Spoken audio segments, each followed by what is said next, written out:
Aqui quem tá falando é o Gabriel Lee. Crise de identidade. Quem dera, né? Quem dera. Eu tô olhando pra ti. Tá gravado isso, né, galera? Isso. Beleza. Tá. Rubens aí querendo virar o Gabriel Lima, não? Olá pessoal, bem-vindos a mais um Pencast e mais uma vez a gente vai tocar no assunto de trabalho para fora do Brasil, mas dessa vez vai ser diferente porque os nossos convidados não se mudaram, eles estão ainda trabalhando no Brasil, mas remotamente para a empresa dos Estados Unidos, no caso dos dois, ganhando em dólar, mas eles vão mostrar pra gente que tem muita vantagem, é legal, eles estão gostando, mas há também dificuldades nesse tipo de trabalho. E para falar sobre esse assunto aqui, mais uma vez eu, Gabriel Rubens, juntamente com o Vinícius Pasco Antônio. Como está, Vinícius? E aí, Gabriel, e aí, pessoal, Wellington, Monan, bem-vindos. Prazer gravar esse podcast remoto para falar sobre trabalho remoto. Boa, muito bom. O Gabriel Lima, como está, Gabriel? Fala, Monan, fala, Wellington, beleza? Tô super ansioso para terminar isso aqui logo, já aplicar e começar a ganhar em dólar a partir de amanhã já. Wellington Barbosa. Beleza? Tudo em ordem? Boa, beleza. E o Monan aqui, amigo do Wellington, já seguiu os passos como funciona e vai acrescentar mais a sua experiência, né, aqui de como que foi conseguir esse emprego. Monan, como que você tá? Bom, eu tô bem, muito obrigado pela oportunidade de estar aqui falando um pouco sobre esse tema tão importante e precioso quanto o dólar. Wellington, desde que a gente trabalhava junto ainda lá numa empresa em São Paulo, tu já comentava que tu queria trabalhar pra fora do Brasil, né? Tu queria ou sair do Brasil ou continuar no Brasil, mas ganhar em dólar, né? Era a tua meta, assim, pra guardar mais dinheiro, né? E como que tu conseguiu fazer essa transição do teu trabalho normal, né? Que quase todo mundo tem, direto na CLT, para uma empresa de fora? Foi, se você lembra do Tadeu, que trabalhou com a gente na Complete, ele foi o primeiro a sair do projeto e trabalhar para fora. Ah, sim, é verdade, o Tadeu fez primeiro isso. Foi que fez o primeiro movimento. Ele era de Bauru e ele conseguiu um job pelo AngelList, e ele contou como que foi a entrevista, como foi o processo, e aí foi um motivador para fazer essa transição. Tu só aplicou para uma vaga para fora, né? E fez a entrevista e começou a trabalhar. Na realidade, saí aplicando para várias. Para várias. Chega lá no AngelList, cara, tá apertando o botão, Apply Easy. Vai aplicando, faz o perfil lá, vai sentando o dedo, até dar sorte e vem um cara te escolhe, que é meio que uma roleta russa lá. Porque você vai concorrer com o mundo inteiro, né? Então 300 mil perfil lá pro cara analisar, o cara chega a receber conversei com um cara que foi 200 aplicações. Aí pro cara filtrar a galera, você cai na sorte dele. E a outra forma que seria também no LinkedIn, só que o primeiro que eu peguei foi pelo Slack. Tá? No Slack, no channel de jobs, apareceu lá, troquei ideia com o cara e deu match. E quando tu decidiu aplicar para essas vagas, tu teve que se preparar de alguma forma? Porque a gente vê que, por exemplo, para trabalhar para as grandes empresas tem que estudar algoritmos, estrutura de dados, eles perdem bastante. Exato. Algumas startups, as mais hype, né, ali do Silicon Valley, eles vão pedir esse filtro, porque também é uma porrada de aplicação, ele acaba filtrando dessa forma. Eu cheguei a estudar, só que, cara, sincero, não é meu forte. Não tenho saco pra ir lá, ficar 1 hora no puzzle, tentar resolver esse negócio. E aí esse daí foi bem, quando o cara sabe, você sabe fazer, cara, na conversa ele já pega. Então foi uma conversa, ele falou, não, realmente, você domina, você tem capacidade de pegar, e aí ele fez um test drive. 2 semanas, paga, se deu tudo bom, legal. Continua o resto. E, Mona, tu acabou, né, começando a trabalhar fora um pouco depois do Wellington, né, como vocês disseram, e depois eu vou fazer essa pergunta no começo.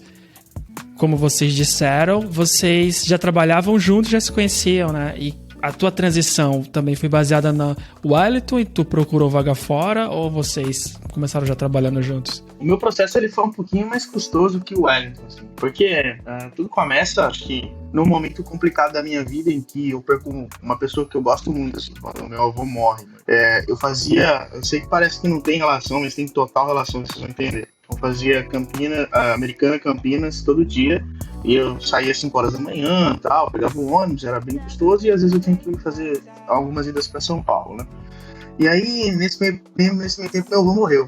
E era uma pessoa muito importante para mim. E aí eu comecei a questionar um pouco, ou melhor, muito, o valor do tempo, sabe? Eu tô trocando o meu tempo por dinheiro, né? Que é algo que a gente precisa fazer, né? Mas, será que faz sentido, né, fazer tudo isso? Eu comecei a questionar diversas coisas nesse sentido. E aí, nesse processo de entender todas essas coisas, né? Eu comecei a questionar essa ideia do valor do trampo, sabe? Pô, a gente estuda pra caramba, porque a nossa área realmente exige bastante estudo, bastante imersão no conteúdo para conseguir desenvolver. E eu faço tudo isso para trocar por grana. E será que o que eu tô fazendo tá valendo a pena? Será que esse dinheiro que eu tô ganhando hoje vale a pena, né? E aí, nesse meio tempo, eu fui cegado, assim, acho que, por uma proposta de trabalho para ser head de engenharia de uma empresa. E isso fez... isso me deu um puta tesão, assim, pô, é isso que eu quero, você head de engenharia daquela empresa, né? Só que eu esqueci todo esse princípio da dor do tempo, porque eu sempre busquei por carreira, era uma coisa da qual eu almejava muito, né? E aí, quando eu atingi esse top, e estive lá, fiz o trabalho e tal, durante 2 anos intensos, eu percebi que não era bem aquilo, sabe? Que tipo, putz, beleza, legal, adoro fazer o que eu faço, eu gosto de trabalhar, mas ainda assim, financeiramente, é mais problema do que grana. E eu não tô falando que um head de engenharia ganha pouco, tô dizendo que quando você põe na balança e fala, poxa, tá valendo a pena todo esse esforço, todo esse trampo e tal, e ainda assim faltava resposta para essa pergunta. E aí começou a voltar aqueles dilemas de antes, de quando eu tive aquela experiência com meu avô e tal. E aí então eu voltei para outra empresa que eu trabalhava, que também é uma posição de liderança, desenvolvendo lá, contratando pessoas, montando time, fazendo entregas e tal. Tava bem quente, assim, o negócio tava pegando, a empresa me deu um carro, então eu fazia Americana Barueri todo dia, e voltava todo dia. Começou a voltar, né? 1 ano fazendo isso. E quanto tempo demorava o trajeto também? Cara, em dias bons, assim, dava 3h30, 4 horas. Então, um ano inteiro fazendo essas 3h30, 4 horas. Né? Isso, sim. E aí você começa a calcular e você fala, nossa, quanto tempo eu tô perdendo aqui? Não que é extremamente perdido, porque eu tentava compensar com podcast, tentava compensar me desenvolvendo, mas ainda assim era um esforço considerável, né? Até que, em uma conversa com o Wellington, com outro amigo nosso, com o Raul, a gente começou a trocar ideia no grupo, tal, conversando sobre isso, e eles começaram a me provocar, né? Quando eu falo provocação, né, você tá ligado que provocação de brother não é aquela provocação easy, né?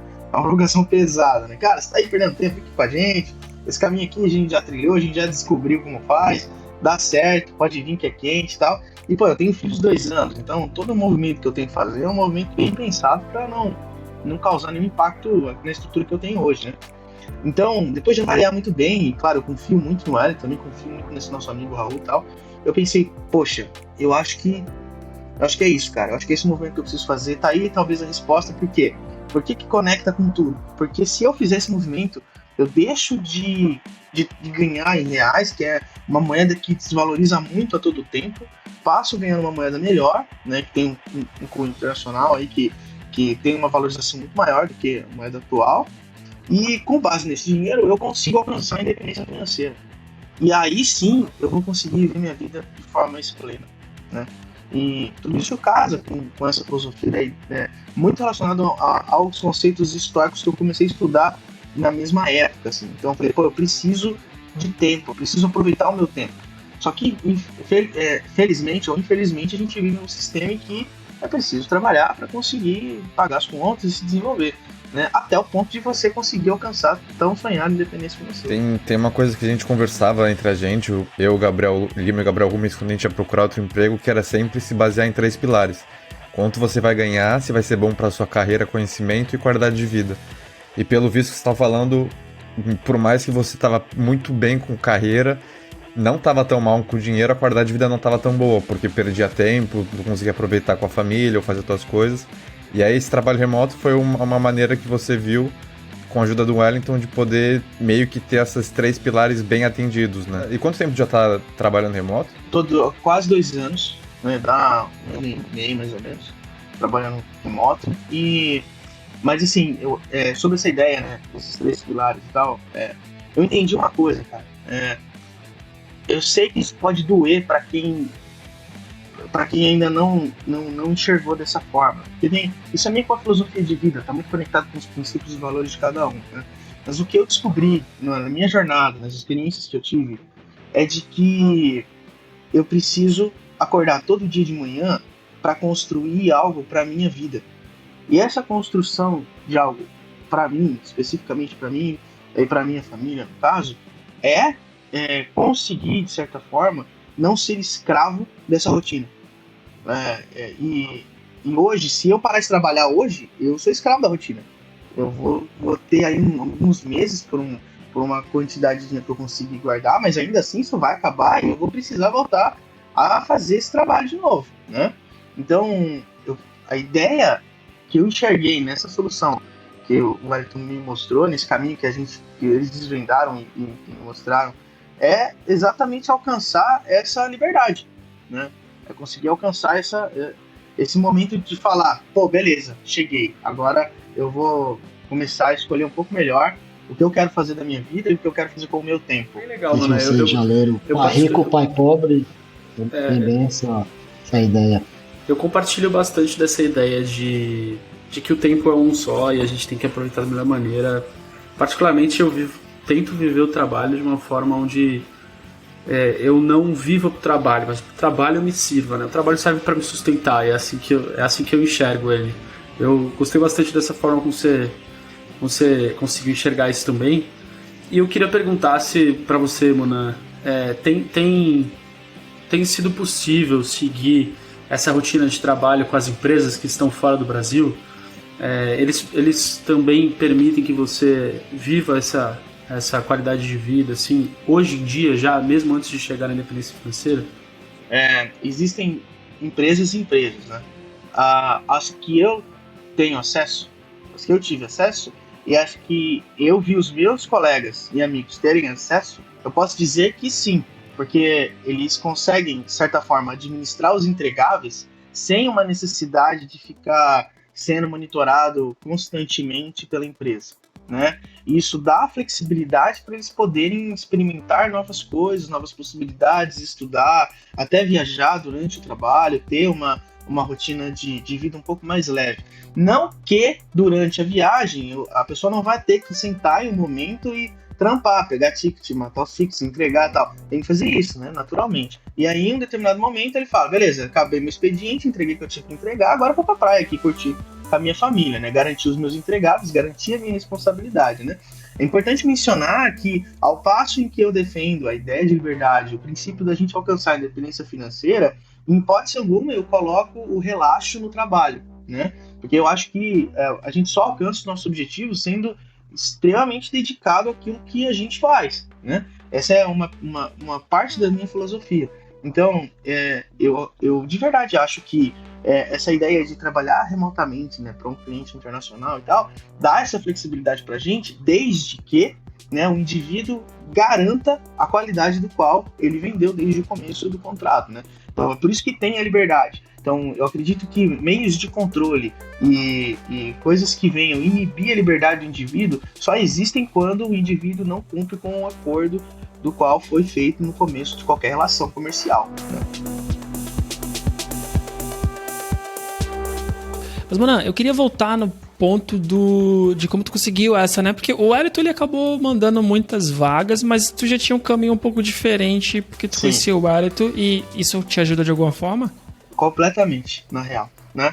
Porque, basicamente, para você fazer essa transição, tem algumas coisas que você precisa resolver, né? Primeiro, tem que abrir a empresa. Segundo, eu tenho que entender como eu vou receber essa grana. Essa grana vem de lá de fora. Eu tenho que entender como que é esse processo. Eu tenho que entender quais são os custos envolvidos nisso, para saber quanto eu vou cobrar. Eu tenho que entender quanto eu vou cobrar que seja, de fato, competitivo no mercado internacional e não só um valor que jogue abaixo ou que seja viável, sério, tanto para quem está entrando quanto para ser competitivo também. Eu também tenho que entender qual que é o player, né? Para onde eu vou, quais são os canais e tal. Então essa descoberta ela é muito ampla, né? Ela não é uma descoberta que se eu fosse fazer sozinho aconteceria em uma semana. É algo que eu acho que vai aí um longo tempo até ir descobrindo os caminhos. O Eric me deu tudo isso de mão beijada num script de WhatsApp. Cara, tá aqui, ó, isso aqui você tem que fazer. Passou assim, de mão beijada, me deu o caminho, falou, cara, eu só preciso que você venha, sai disso aí. E ainda assim, mesmo com tudo isso, não foi um processo fácil, porque é meio que a desconstrução de uma crença em relação a um plano, em relação a uma falsa crença até de segurança, uma falsa segurança no CLT, por exemplo. A gente acredita muito nessa ideia do CLT ser seguro e que eu tenho mais controle aqui, eu conheço o ambiente, a zona de conforto. Então essa desconstrução ela também foi difícil, né? Mas o Wellington ele fez um trabalho de compartilhar os canais e inclusive de realizar as indicações para alguns players para facilitar o processo de entrada. Então, diria que 100% foi aí a mão do rapaz aí que ajudou a transição. E o Wellington, tu acabou passando o caminho das pedras aí pro Monan, né? Tu deixou pra ele aquela mensagem no WhatsApp. Então eu queria que tu compartilhasse pra gente também, se eu quisesse agora arrumar um trampo fora, qual que seria o mesmo script que tu me daria pra facilitar? Resumidamente, né, um script tem que saber o inglês, tem que trocar ideia, saber se apresentar, saber argumentar e explicar as teorias que vão me perguntar.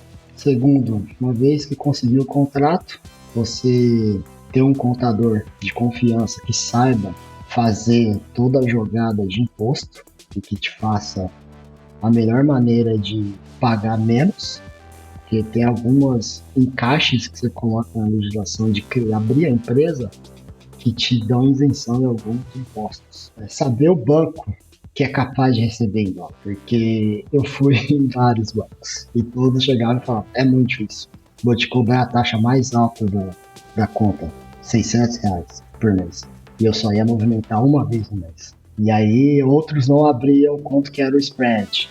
Você tem que entender um pouco também que quanto que ele cobra em cima do dólar. Então se você vê um dólar ali, você coloca no banco, é um valor, o banco ele come uma parte, ele ganha em cima. Então se o dólar agora, por exemplo, está 5,53, ele pode pegar 20 centavos, te pagar só 5,30. É tipo o CPJ, né, Wellington? Tu tem que abrir o CNPJ, é isso? Tipo um MEI? Ou é uma empresa diferente que você tem que abrir? Não, porque aí vai variar, né? Que o MEI, ele tem um teto. Então, dependendo do contrato que você pegar, você estoura o teto no primeiro mês. Então, você abre uma que é com um teto maior, aí eu achei passa de ser MEI, aí chega a ser uma empresa limitada, por exemplo. Só que a maior parte da dificuldade é o banco mesmo, a questão de conseguir receber esse dinheiro. E tem muitos bancos que o gerente não sabe, não faz ideia de como funciona o câmbio, não tem ideia, e aí você acaba caindo em vacilada. Você abre a conta, aí você pergunta, vocês fazem? Faço. Aí quando vai ver, não tem informação suficiente, você demora dias, tem gente que eu conheço que demorou 20 dias para conseguir receber a primeira remessa. Hoje em dia, porque a gente teve... Hoje em dia, se você pegar bancos tradicionais, por exemplo, Banco do Brasil, Caixa, cara, corre. Esses caras não dominam. E aí você pegar os bancos Caixa, maiores... Quem tá falando isso é o Wellington, hein? Qualquer coisa, não Pencast, quiser patrocinar nós, vamos fechar a porta aí. Confia na gente aí, Piquete. Os bancos maiores, eles têm o know-how, né? Só que aí eles acabam cobrando uma taxa bem alta em relação ao spread. Outros não falam, só vou te falar quando você abrir a conta, não posso te dizer quanto que é agora. Como assim? Que estranho. Eu tava conversando com, assim, é lógico, meu amigo ele tá começando agora, ele vai receber pelo TransferWise, não sei se é só os primeiros meses, então, e depois ele tem que ter alguma conta. Não funciona para empresa, é só para pessoa física. Aqui no Brasil ele não trabalha com pessoa jurídica. Isso que eu ia falar. Porque eu acho que ele já tem aqui. Aí depois, na hora do imposto de renda, mais uma paulada. Aí você vai fazer pelo Carnê-Leão. Então vale a pena dica. ser PJ pra trabalhar pra fora. Sim, você Tem que ser. consegue Tem que ser. a porcentagem de imposto é muito melhor. E tem algum Veja, banco, Wellington, que você já teve a experiência positiva aí, tá dando certo até agora? Tá, a primeira que eu abri foi na Caixa. Aí eu tive a sorte de encontrar uma gerente lá que ela já fazia para os clientes. Era tudo bom, a única coisa ruim é que toda vez que eu recebia eu tinha que ir lá pessoalmente assinar um papel. Então, Trampo remoto, tipo, né? Mas conta era presencial. E outra, eu não sabia quando caía. Então a empresa falava, a gente fez o depósito. Aí eu tinha que ficar mandando mensagem para caiu. Não tinha um sistema interligado e aí ela ia lá, recebia por e-mail, olhava na lista de e-mails dela, chegou aqui. Então, tipo, às vezes já tinha chegado 2 dias antes, o dólar tava lá estourando e eu deixei de ganhar aquele dólar. Tava lá. E aí hoje eu trabalho com C6. E tem mais alguma coisa, galera, que a gente precisa fazer além de abrir a conta e abrir empresa quando eu vou começar a trabalhar com uma empresa de fora, assim? Bom, basicamente o que acontece, né, sobre essa questão do PJ e você ter trabalhando nesse modelo. Você precisa abrir a conta PJ, né, e aí o dinheiro que entrar nessa conta, ele não é seu. Esse dinheiro é da sua empresa. Então é importante entender que existe a presença da empresa no jogo, né? Então, para o Estado, né, a empresa ela é um objeto à parte do indivíduo, né? Então, o dinheiro que entra lá é da empresa, da consultoria que você está usando para prestar esse serviço.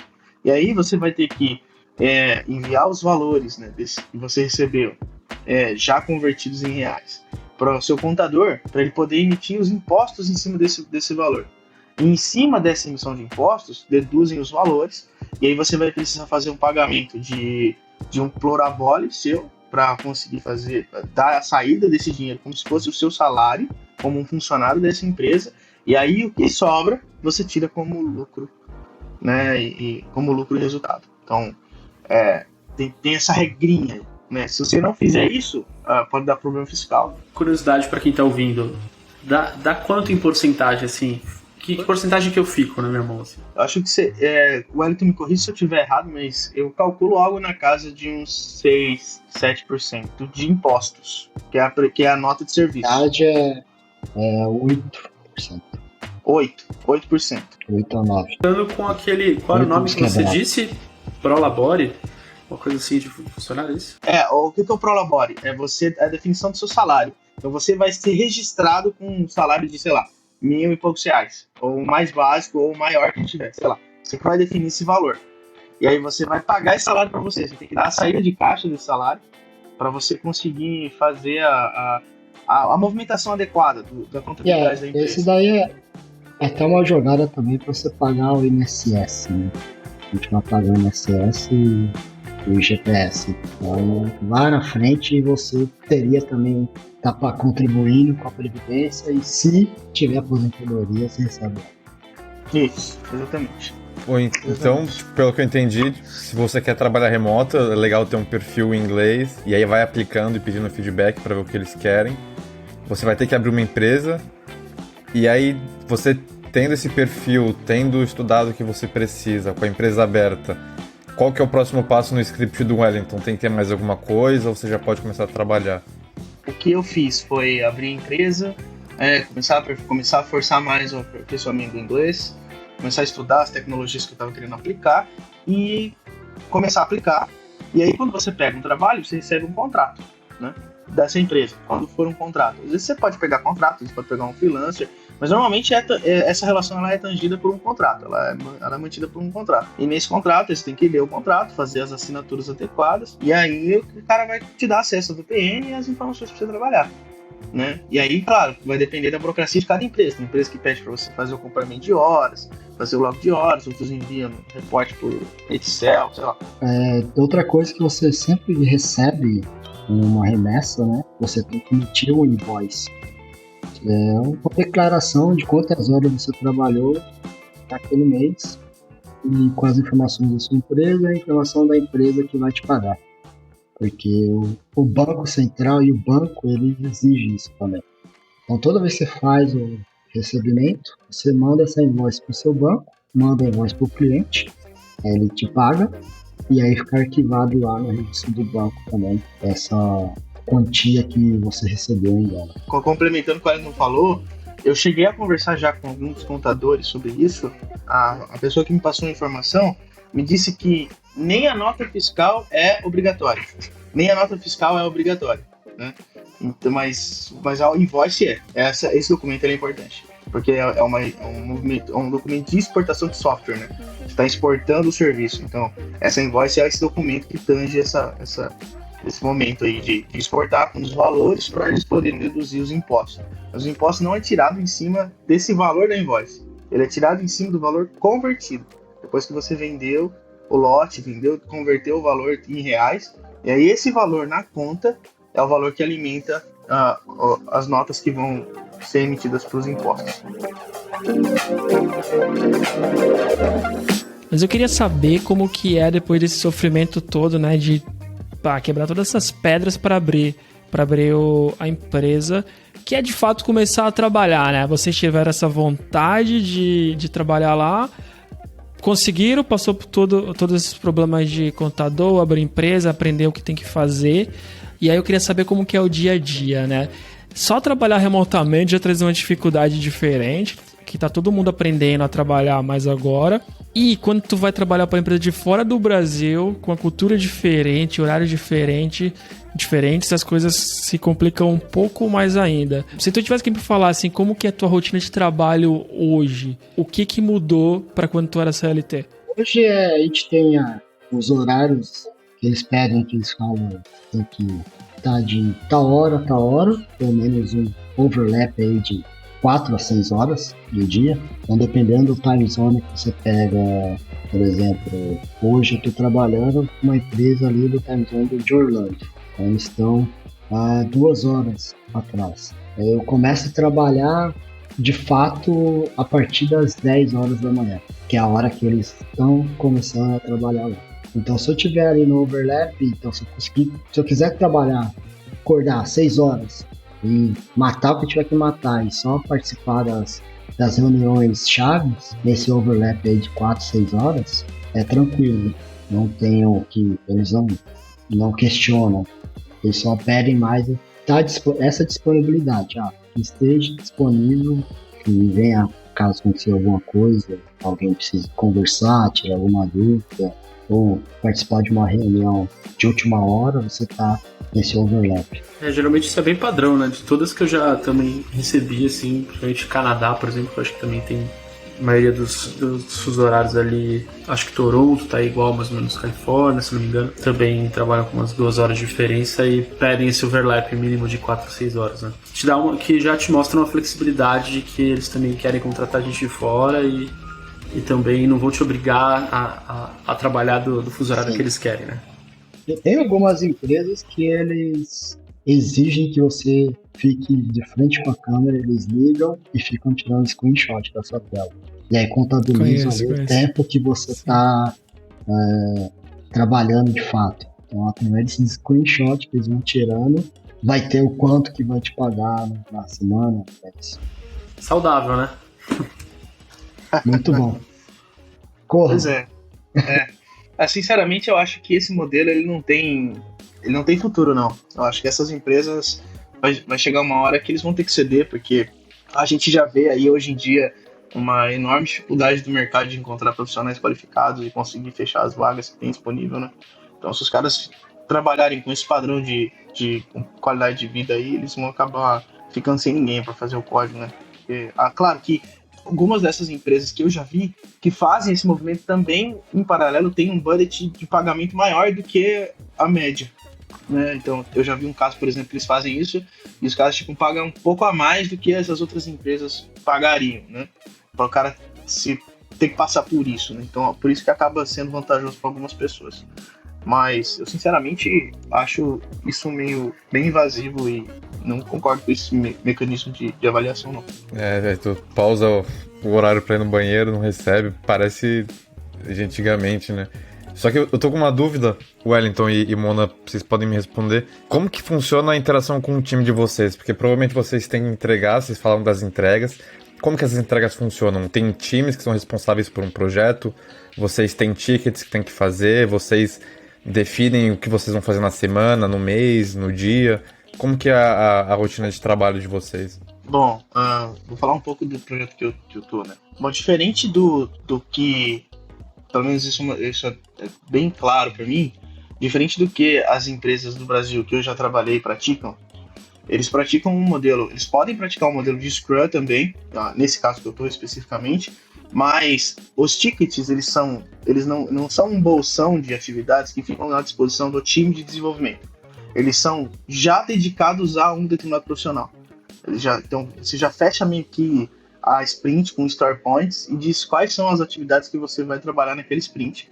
E essas atividades já ficam separadas para você, né? É um pouco diferente do contexto que eu trabalhava antes no Brasil, em que a gente tinha a gente fazia a quebra das atividades, mas essas atividades elas não eram destinadas a um profissional específico. Elas ficavam ali à disposição e conforme o profissional ia desalocando, ele ia pegando novas atividades e puxando para o to-do para poder resolver, né? Puxando para o in progress para poder resolver.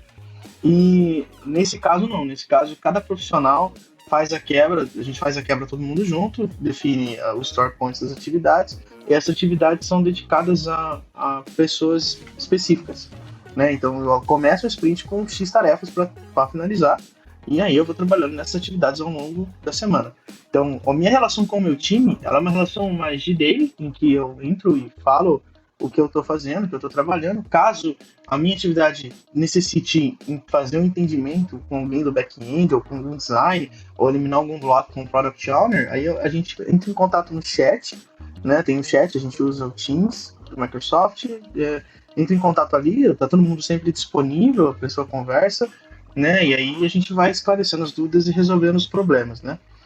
Isso as pessoas são, pelo menos nesse projeto que eu tô, são extremamente ativas assim na resposta, né? Mas como é uma empresa muito grande, às vezes a gente sente um pouco os bloqueios que vão surgindo, né? E esses bloqueios tendem a demorar um pouquinho para resolver, dependendo do bloqueio, né? O que acaba tornando o processo um pouquinho mais lento, mas todo mundo tem ciência disso, tem ciência de que pelo tamanho da empresa, pelo envolvimento de muitas features ao mesmo tempo, é natural que a gente passe por esse tipo de problema, né? Como que é a sintonia, ou como que é o relacionamento de vocês com a liderança, assim? Como que é a liderança dessas empresas que geralmente tem pessoas de todo mundo trabalhando ali junto? Bom, no projeto que eu estou agora basicamente a liderança é o Product Owner, Scrum Master. Então, nível mais alto a gente filtrado. Então, a maioria da conversa acontece com eles que passam o detalhe das coisas, como funciona, como que eles esperam o entregável.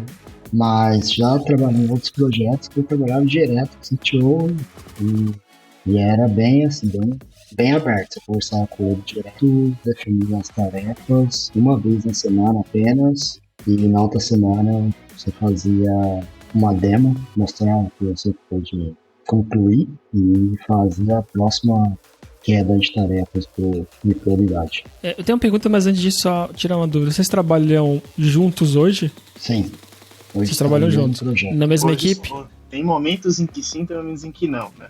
Porque assim, quando eu não entrei no mesmo projeto nem na mesma equipe, né? A gente foi trabalhar em pontos separados.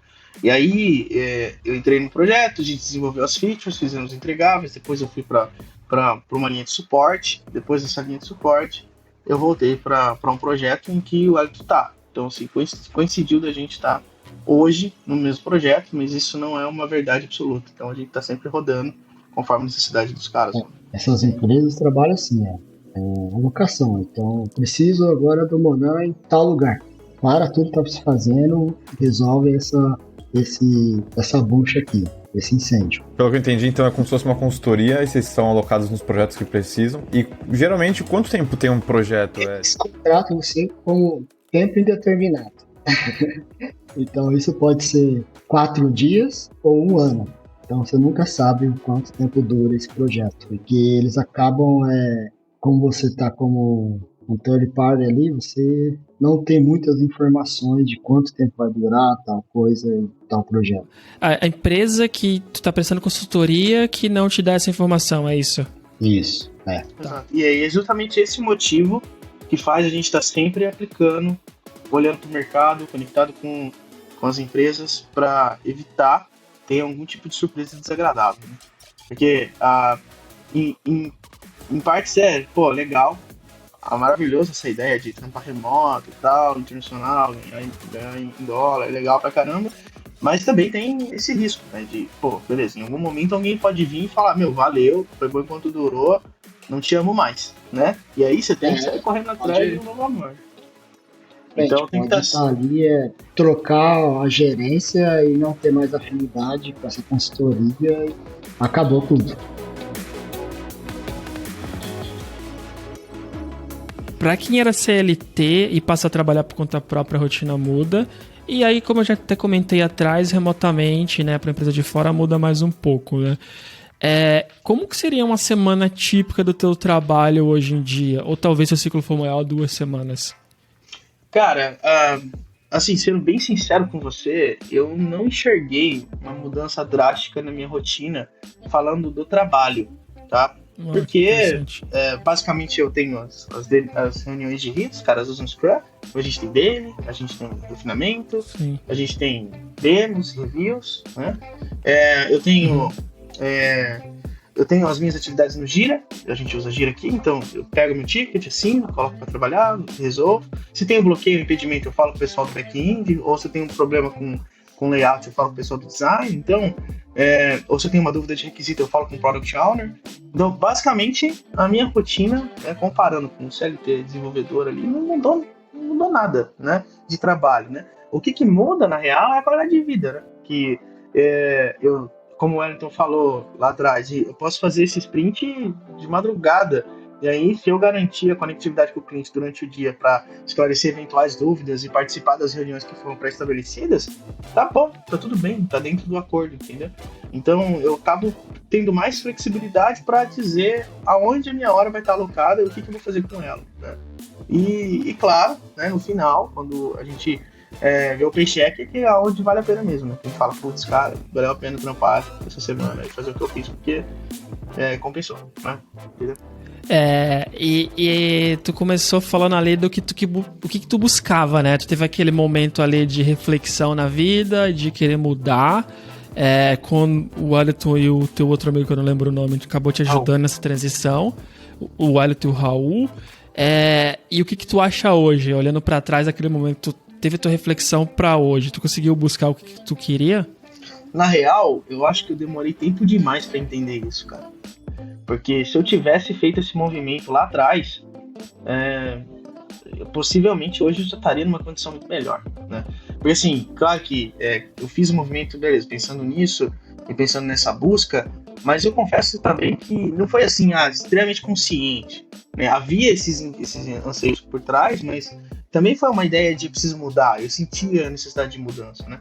E hoje, quando eu olho para o tempo e eu faço uma projeção a médio prazo, quando médio prazo eu falo 5 anos, 6 anos, por exemplo, de trabalho, eu consigo enxergar que é possível alcançar aquilo que eu almejava fazendo exatamente a mesma coisa que eu faço hoje, né?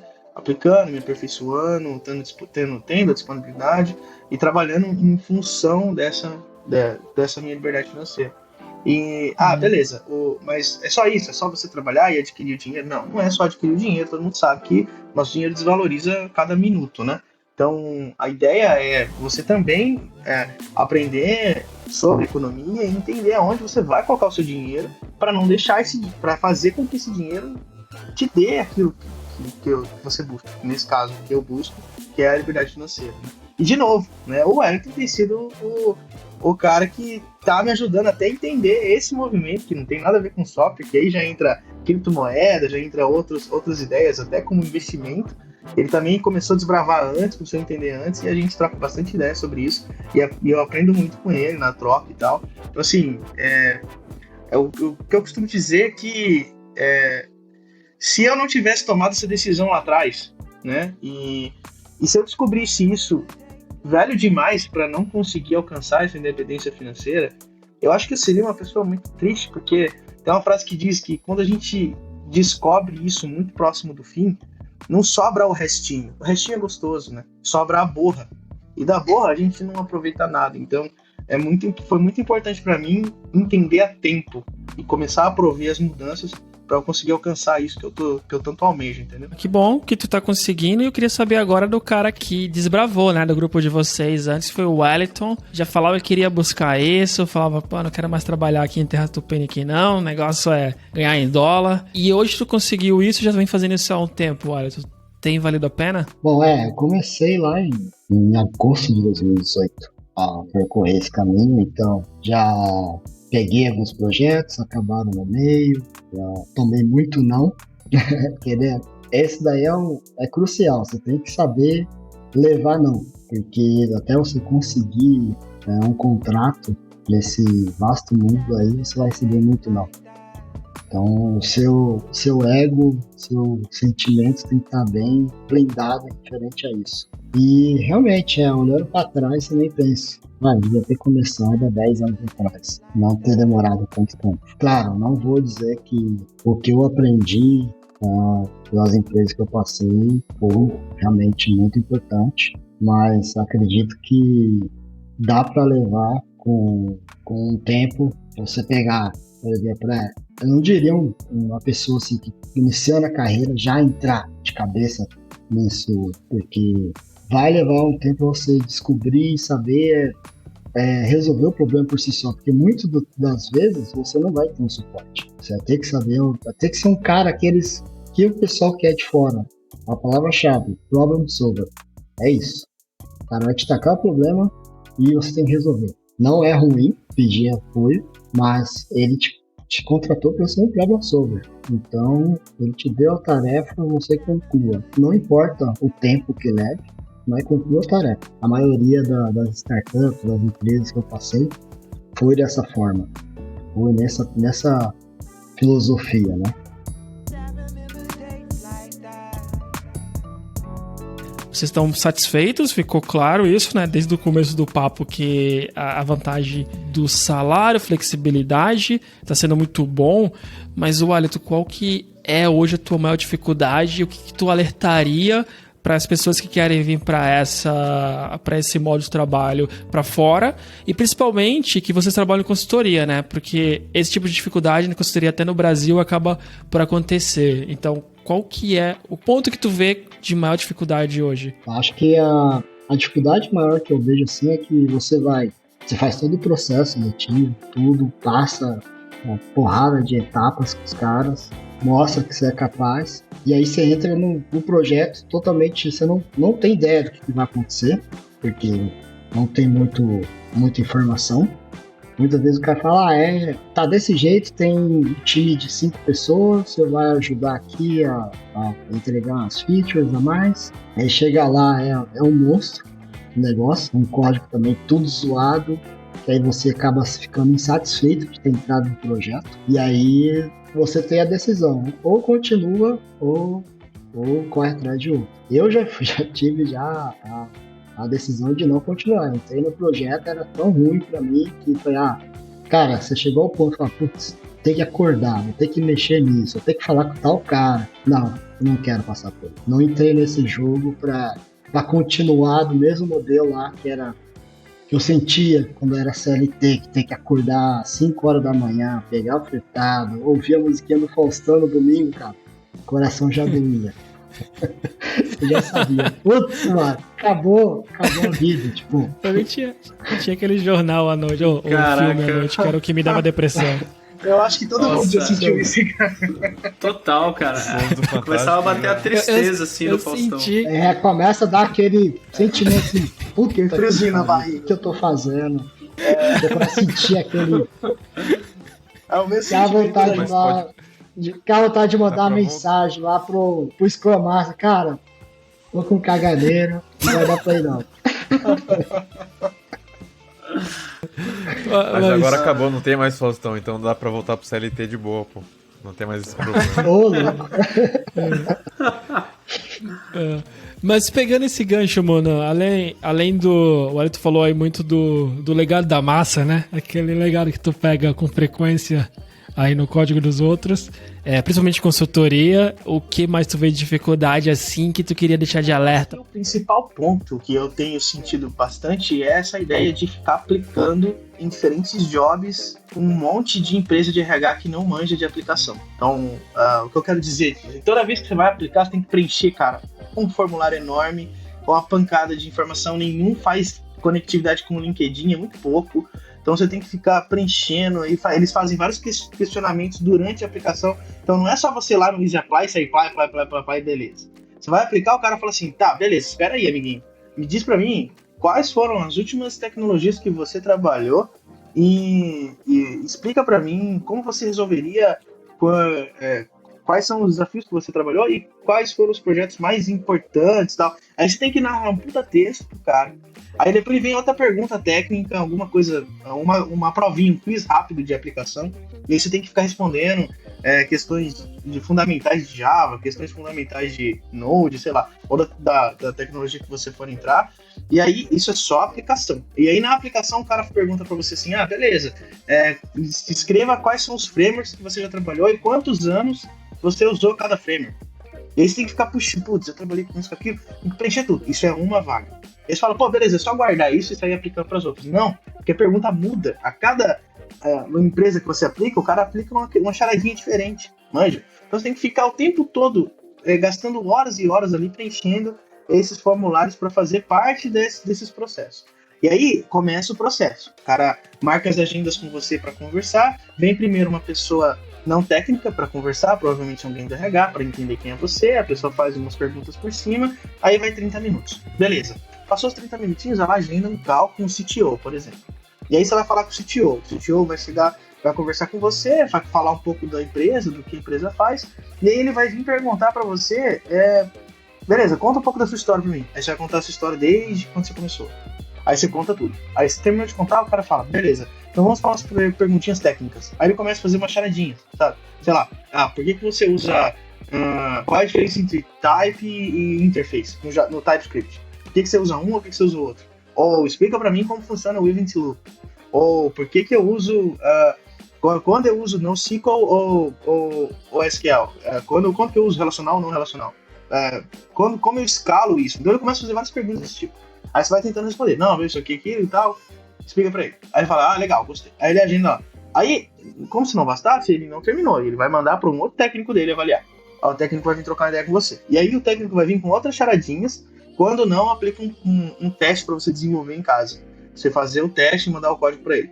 Quando não, abre uma interface para você fazer uma prova na frente de todo mundo te olhando lá e você codando na frente dos caras. Vamos supor que você passe em todos esses processos.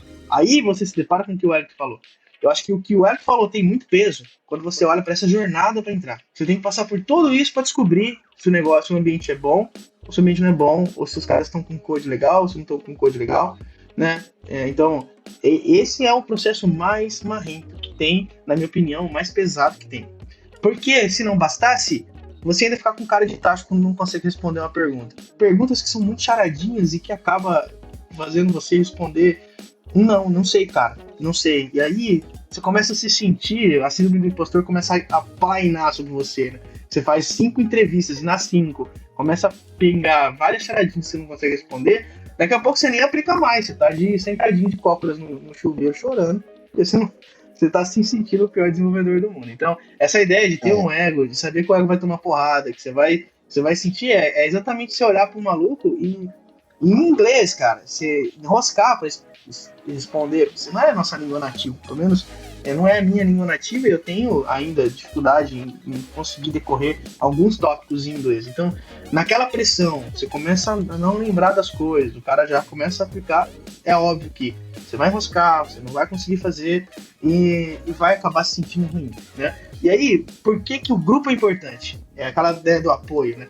Por que o grupo é importante? O grupo é importante porque é lá que eu vou dizer, galera, nossa, tô me sentindo péssimo, não fiz umas entrevistas aqui, não deu certo. Aí vem um cara e fala assim, cara, tá tudo bem, next, passa pra próxima. Não fica esquentando cabeça, porque é isso ou mesmo. Vamos estudar isso aqui, né?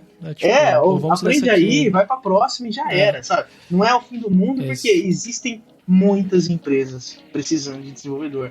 Então, não é como você aplicar em Campinas, que você tem medo de se queimar numa empresa X em Campinas, e aí não conseguir pegar outro trampo, porque é tudo ligado. Então, cara, é enorme a quantidade de oportunidade.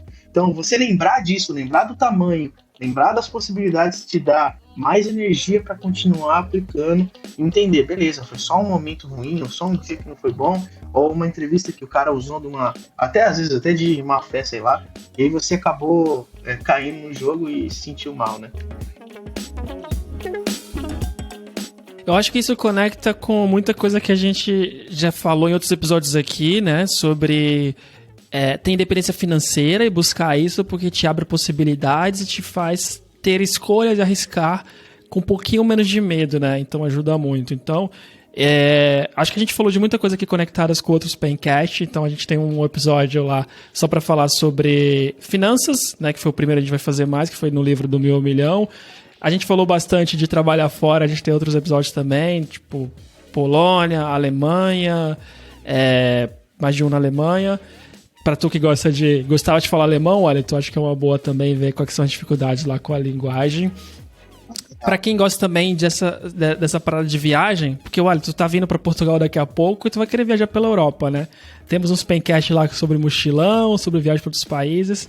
Já ouvi lá que vai te ajudar e daqui a pouco eu vou fazer mais um com essa minha última viagem. E pra todo mundo que tá ouvindo também, convido todos vocês pra assinar aí ou assistir no YouTube lá, deixa o joinha e também escreve no canal ou qualquer plataforma de podcast. Wellington Monan, muito obrigado, conversa muito valiosa.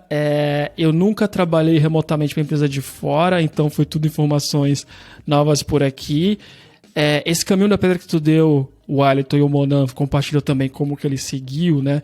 Acho que é muito valioso porque eu não tinha a menor noção de o que dava para fazer e como que era, porque o meu contexto de trabalhar fora foi empresas tipo CLT e mesmo assim para mim a minha empresa deu muito suporte, né? Então é totalmente diferente de vocês terem que buscar tudo.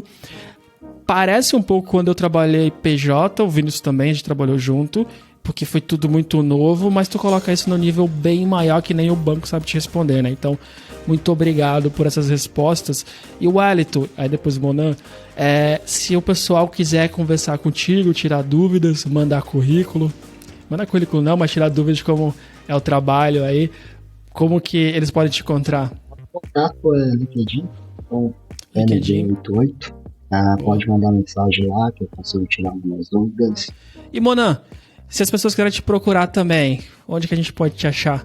Tá fácil, meu nome é Chave Primária, você colocar lá M. Bertolucci ou Monan no LinkedIn, no Google você vai achar, mas pode entrar no M. Bertolucci lá no LinkedIn que eu vou estar lá, é só mandar mensagem se quiser.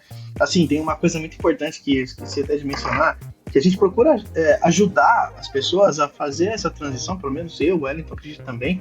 A gente procura ajudar a maioria das pessoas que a gente conhece a tentar transitar para esse segmento, porque pra gente é só vantagem, né? Você fala, pô, mas tá aumentando a concorrência, isso é ruim e tal. Na real é legal, porque a gente forma um grupo de apoio, que aí a gente vai um ajudando o outro a encontrar oportunidades e continuar sempre quente e se movimentando. Então, eu acredito que quanto mais pessoas estiverem nesse movimento, que nem nós fizemos, né? Cada vez melhor pra gente, porque isso traz mais base de apoio pra gente continuar se desenvolvendo e ajudando mais pessoas a se desenvolverem também. Então, assim, se vocês tiverem alguma curiosidade ou precisarem de alguma ajuda, né, dos contatos aí que a gente mencionou, de contador, do banco, do gerente, ou coisa do tipo que precisarem, né, é só pingar lá no LinkedIn lá que a gente passa sem nenhum problema, trocamos ideia, explicamos melhor os detalhes. Seria muito bacana se todos vocês, inclusive, quiserem vir conosco, né? Pra gente conseguir aí aumentar a base de usuários. Né? A gente volta a conversar mais no futuro, cara. Tu tem esse projeto de ajudar crianças e adolescentes, né, com programação. O Wellington sempre fala muito de criptomoedas. Acho que a gente pode explorar mais esses dois assuntos aí no futuro próximo, então se preparem. Pessoal que tá ouvindo, links vão estar aqui na descrição do perfil. Gabriel Lima, Vinícius, Monan e Wellington, muito obrigado e até a próxima.